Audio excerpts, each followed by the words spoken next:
Dans cette société de domiciliation, une entreprise gérée par des proches de Marine Le Pen, la Patrouille de l'événement.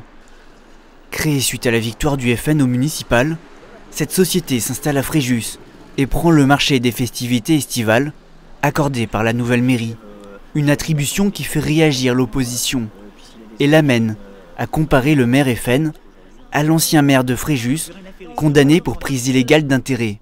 Au clientélisme des Librins est venu se rajouter le clientélisme Front National. Donc nous avons aujourd'hui toute la galaxie des entreprises proches du GUD, de Frédéric Chatillon notamment, qui travaillent occasionnellement pour la ville. Et donc là-dessus, nous demandons des comptes au sénateur maire de Fréjus.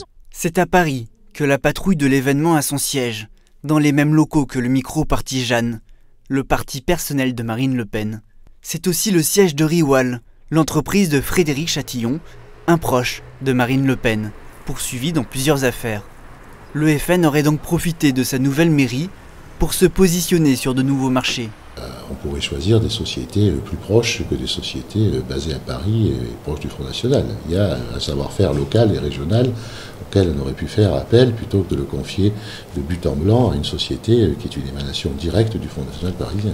David Racheline l'assure, il n'a rien à se reprocher, rien ne l'interdit d'employer des camarades à lui. Si mes adversaires considèrent que quand on est réputé patriote, puisque c'est le cas du directeur de cette entreprise, il est soupçonné d'être proche du Front National, il faut faire une loi donc, puisque bon, ils ne seront jamais députés, mais si jamais un jour ils ont des amis députés, ils pourront faire une loi en disant que les chefs d'entreprise réputés FN ou réputés patriotes sont interdits de travailler, interdits d'avoir des sociétés, comme ça les choses seront claires, et leur sectarisme apparaîtra au grand jour.